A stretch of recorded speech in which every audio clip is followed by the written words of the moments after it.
E eu recebo nesse Papo e Só da Santos o Rodrigo Freitas, lá do Santos Futebol Rádio, na ISFM, comentarista, um cara que eu tenho muito respeito, opiniões fortes. Obrigado por participar conosco aqui no História Santos, Rodrigo. Eu que agradeço. Estar aqui no História Santos, para mim, é uma grande realização, principalmente conversar com você, meu grande amigo, que eu possa contribuir de alguma forma aí com esse canal de tanta potência ao Santos Futebol Clube e a todos os torcedores santistas. Contribuir você vai porque você tem opinião forte, e eu gosto disso, tá? A começar, eu vou te fazer aquela pergunta. O Sino entra em campo, óbvio, mas caso o Galo tivesse chegado ao Santos em meio à janela de transferências, que ainda pudéssemos contratar jogadores com vínculo com outras equipes, estaríamos muito melhor reforçados, na tua opinião, Rodrigo?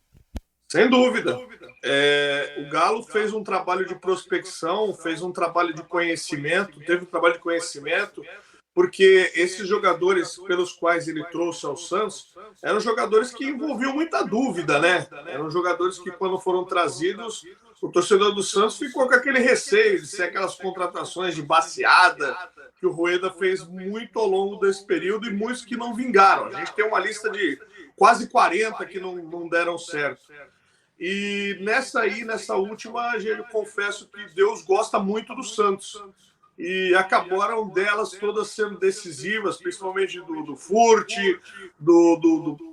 já a do Jean Lucas, já era uma esperada que a gente sabia que ia dar certo, porque era um jogador que já tinha passagem pelo Santos, tem carinho pelos, mas do Tomás Rincon era algo que era muito contestado, do João Basso também, do também já tinha vindo no começo da janela, mas também tem uma grande importância na escolha.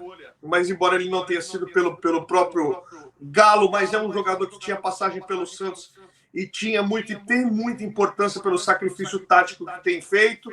Então, eu creio que os acertos que foram trazidos, mas principalmente eu acho que o principal aspecto do Galo foi a interlocução do vestiário com os jogadores.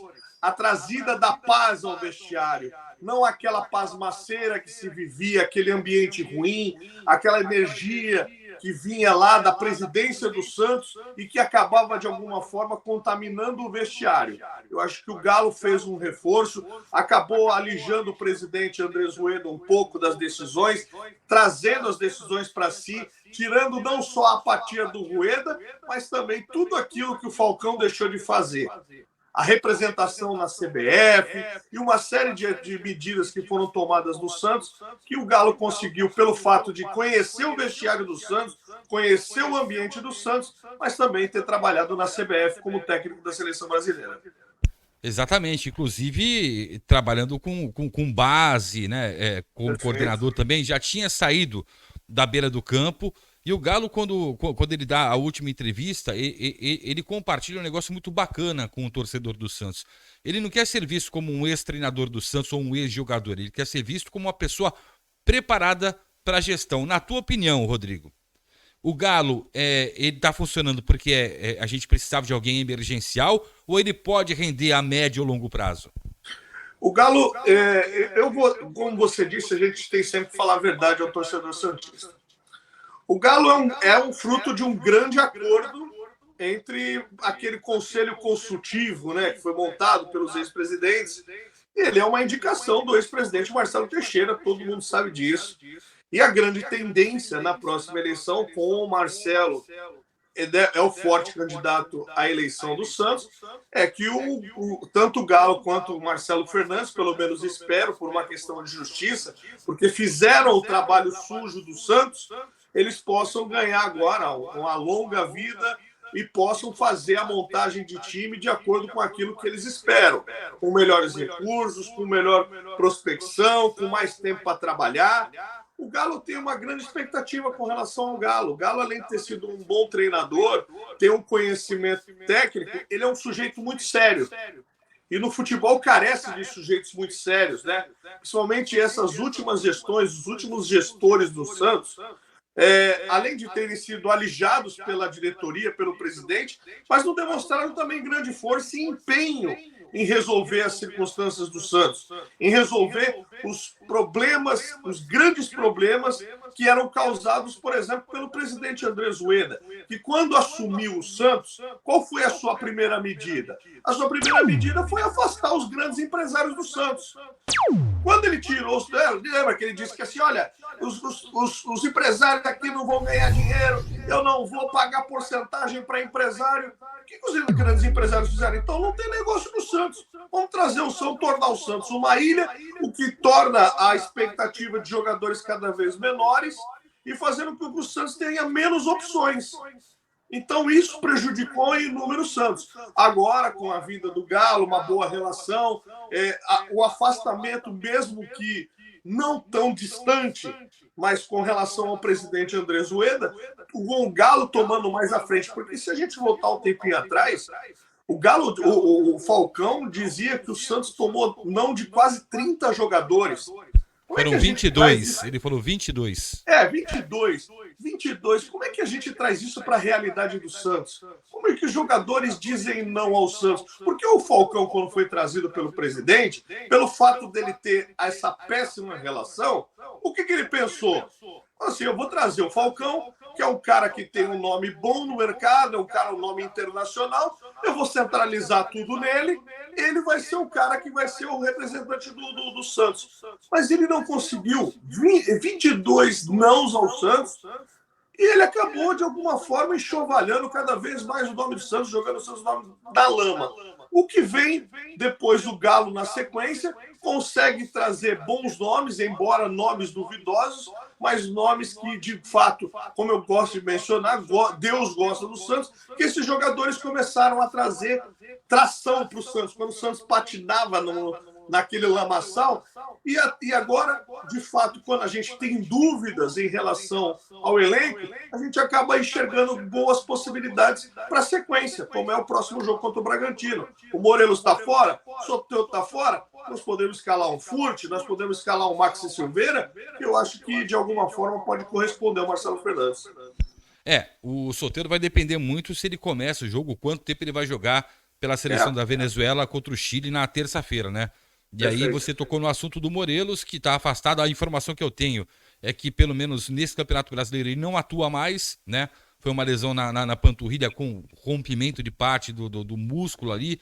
É complicado. E aí a gente tem aquela grata surpresa, que é o Maxi Silveira, que o pouco tempo que entrou contra o Palmeiras deu assistência, surpreendeu. E a gente tem que agradecer o Diego Aguirre, que embora no campo não tenha dado resultado, mas indicou o Maxi Silveira, que estava liberado no mercado, né? O Furt é outro que veio como uma aposta, né? Como você disse, você tem o Dodô aí, que era terceiro reserva no Atlético Mineiro. Então foi se montando um time com as possibilidades que tinha.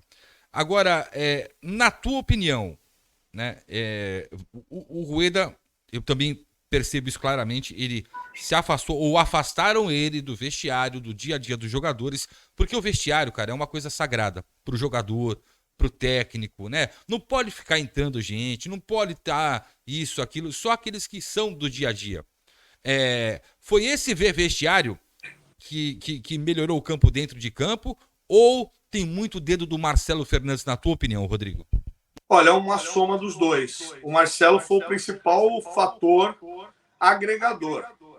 O Marcelo foi aquele cara que reintegrou os jogadores que, eventualmente, vamos dizer assim, tecnicamente não agregam, mas para o elenco trazem volume.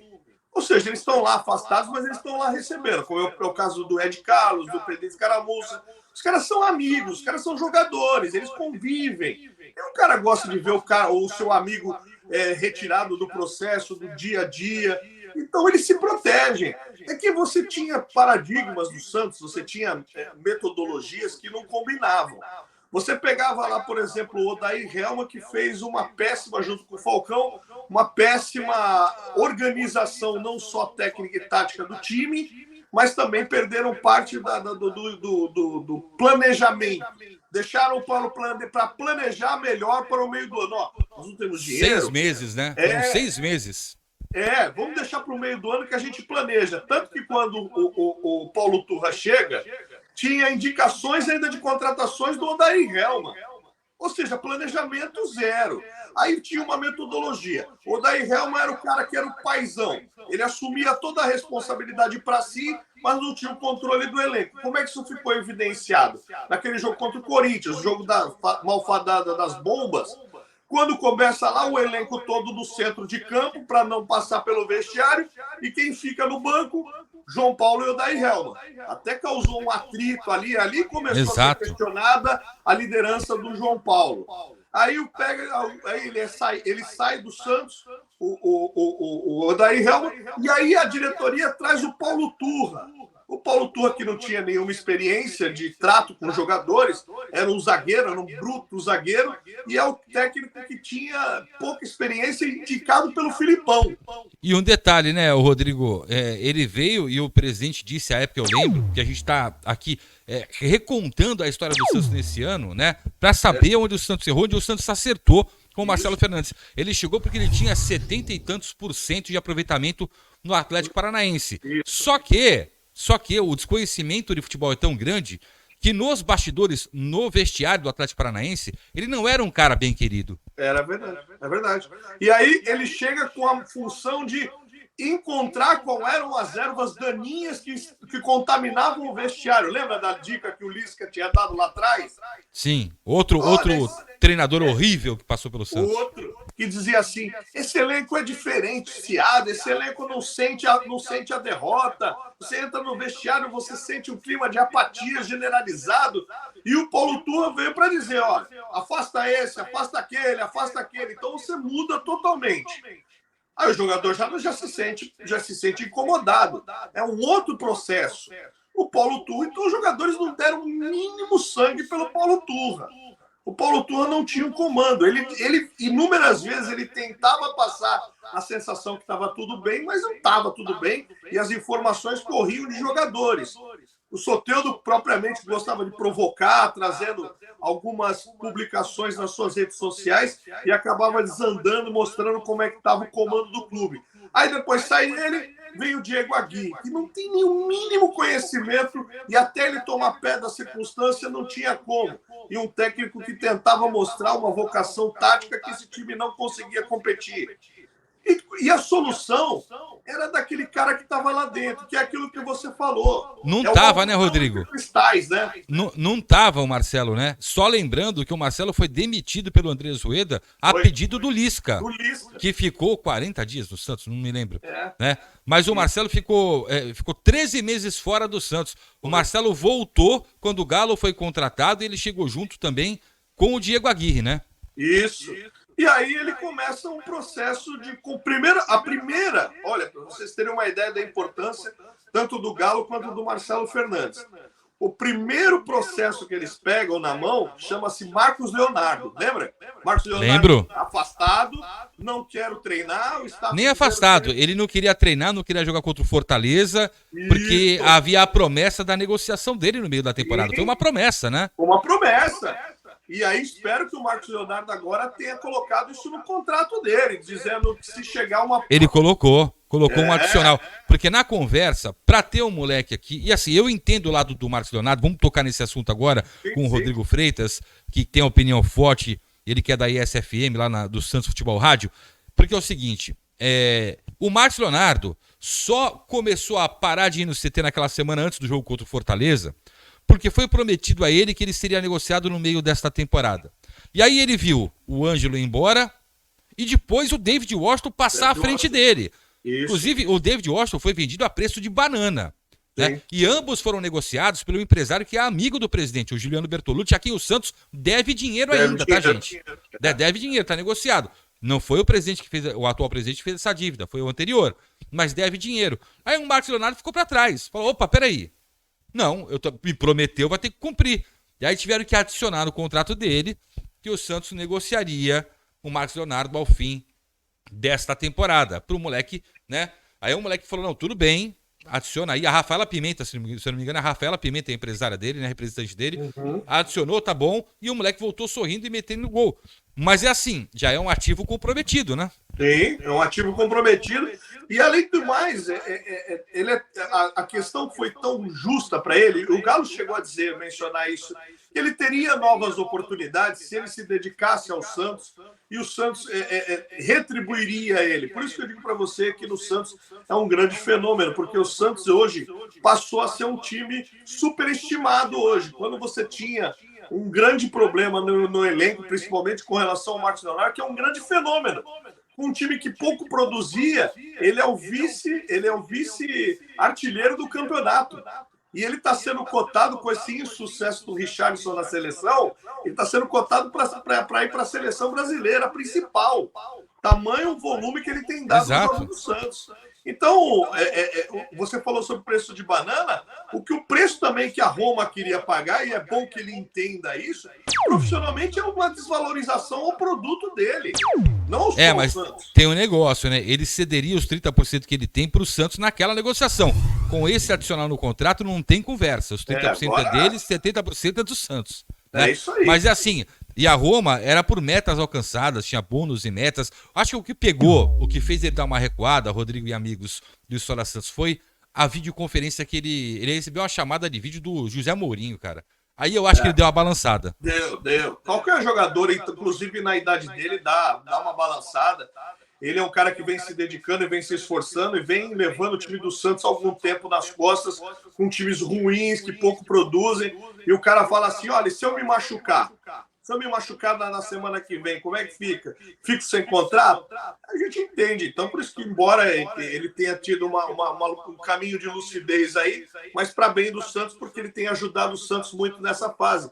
E o convencimento também do Galo e do Marcelo Fernandes foi primordial para isso, porque olham no olho do menino, entendem o menino, indistintamente do presidente que pensa apenas no negócio, a função do gerente, do executivo de futebol, quanto do técnico, é entender o homem, entender o que o cara tem recebido uma proposta, que balança e mostra quão ele é importante e quanto ele pode produzir para o Santos nesse momento, e tem produzido muito.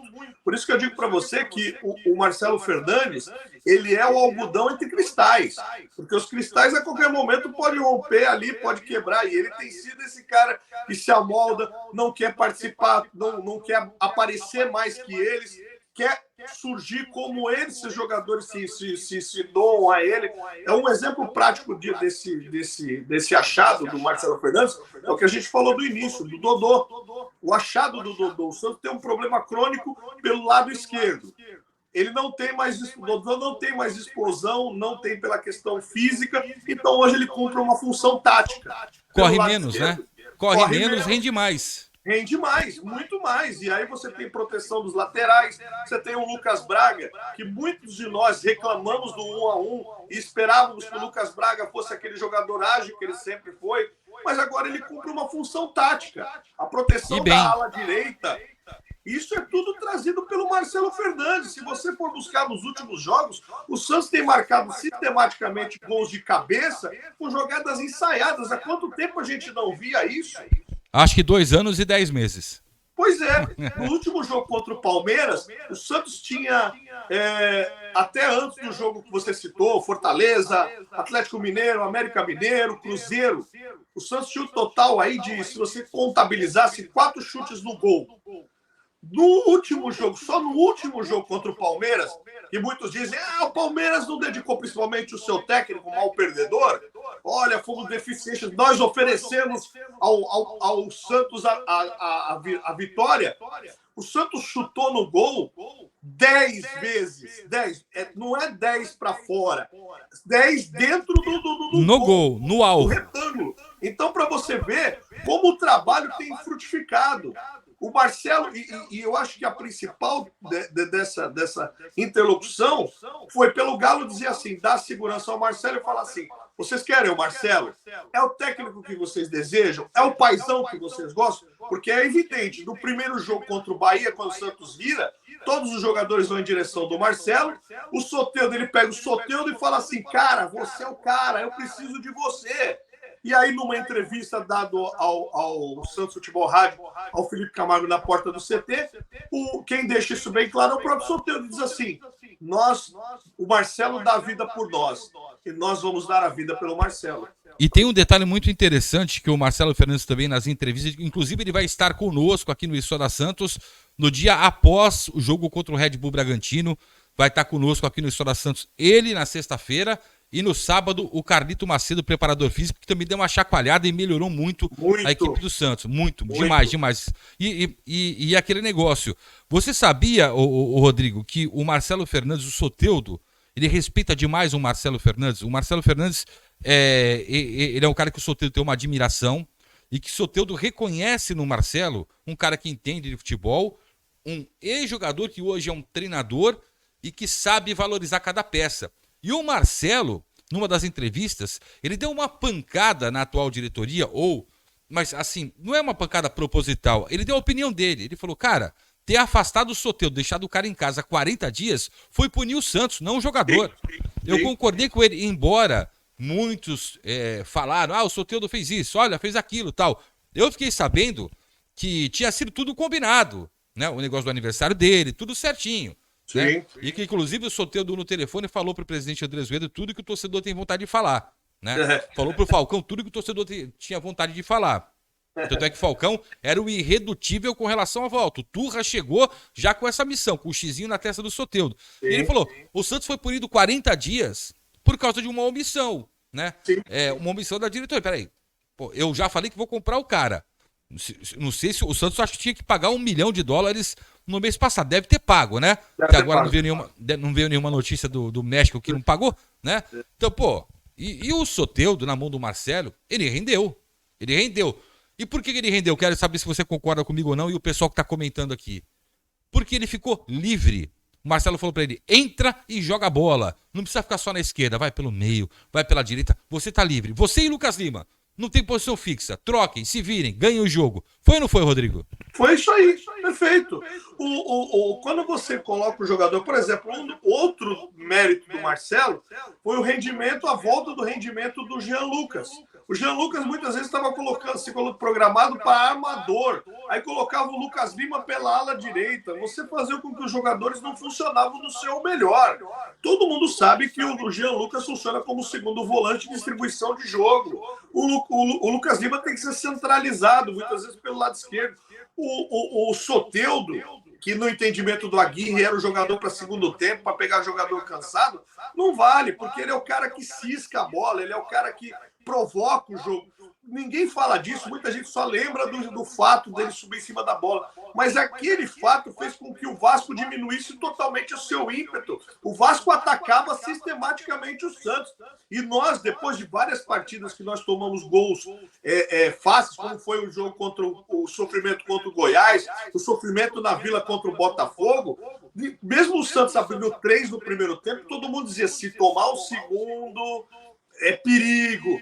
E tentava. E quando o Soteldo cria aquele fato, sobe na bola, ali o moral do Vasco vai embora. Foi um fator predominante, preponderante para que o moral do Vasco fosse embora naquela partida. Então o Soteldo, jogando sem nenhuma função tática, sem ter. Ele é o jogador que tem que colocar em condições. A gente está falando que hoje o Marcos Leonardo ele fez, nos últimos 3 jogos, ele fez 4 gols, porque a bola chega nele hoje. O Soteldo, ele cisca a bola pelo lado esquerdo ou pelo lado direito onde ele estiver e centraliza a bola, que é a principal função dele. Olha o gol que ele faz contra o Vasco, quando ele toca a bola no rincão, passa no aberto, recebe e chuta no gol. Há quanto tempo a gente não vê uma jogada dessa no Santos? E você pensar, muitas vezes a gente tinha a expectativa, né, Fará? Dizendo assim, o Santos se somar apenas os pontos que tem dentro de casa, porque o único fator que vai fazer a diferença para esse time é a Vila Belmiro. Vamos jogar na Vila Belmiro e torcer para que tudo na Vila Belmiro dê certo. Olha como nós invertemos a lógica e o trabalho do Marcelo Fernandes é preponderante. Nos últimos 3 jogos, o Santos jogou 2 fora e 1 em casa. Então nós invertemos a lógica. O Santos ganhou mais fora do que em casa e tem uma oportunidade de pontuar em casa. Embora eu diga para você, não vai ser fácil. Tá todo mundo dizendo, o Santos... Exato. Eu acho o Red Bull Bragantino um time difícil de ser batido, um time que não é à toa, tá na vice-liderança. É vice-líder do campeonato. É Vice-líder. vice-líder do campeonato. É um time que, quem viu os últimos jogos contra o Palmeiras, tudo bem que o Palmeiras estava com o time em reserva, mas é um time forte, é um time dessa meninada que o Abel colocou no segundo tempo, que fez toda a diferença, que a torcida do Palmeiras massacra ele, que é o Kevin e o Hendrick, que jogaram no segundo tempo e fizeram grande diferença, mas com a tranquilidade, jogando em casa, o Red Bull Bragantino virou e empatou na Liga Arena contra o Atlético Paranaense. Então, e quase ganhou. É verdade.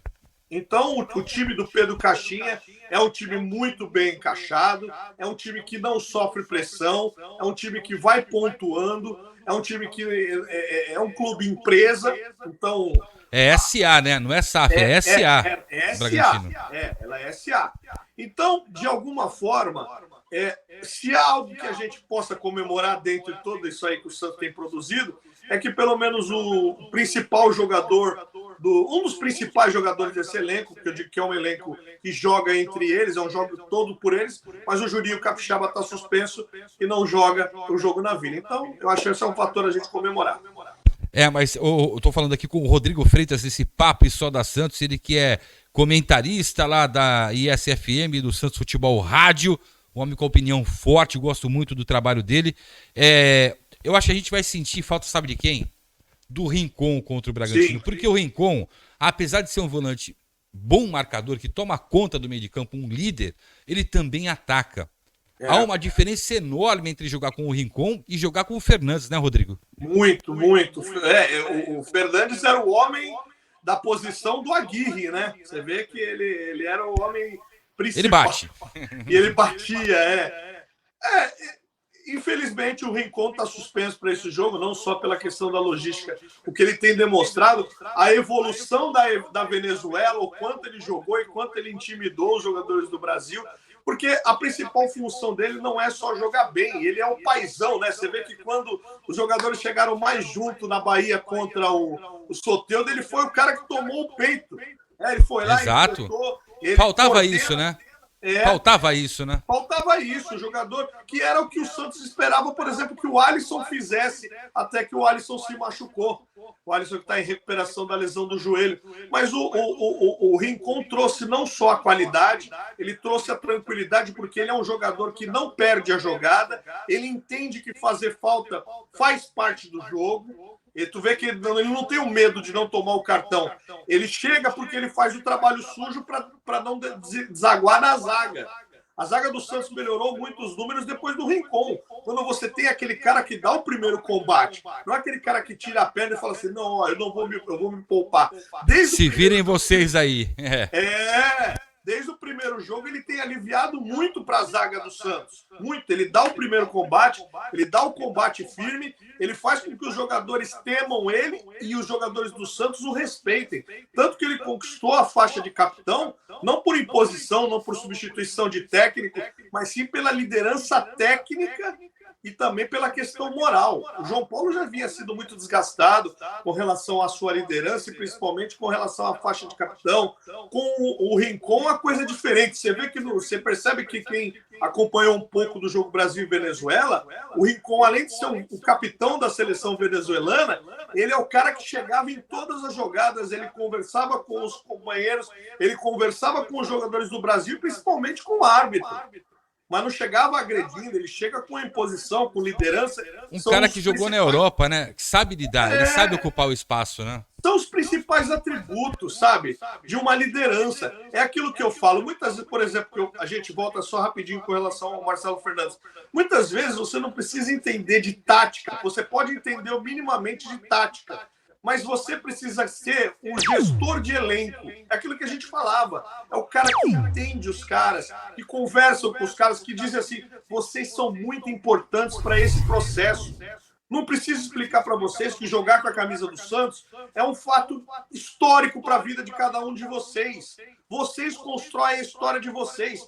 Vejo, por exemplo, o que está acontecendo com o desgaste do Abel Ferreira, que é, sim, um dos melhores técnicos, o melhor técnico do Brasil e um dos melhores do mundo, mas está tendo um grave problema de desgaste de peças.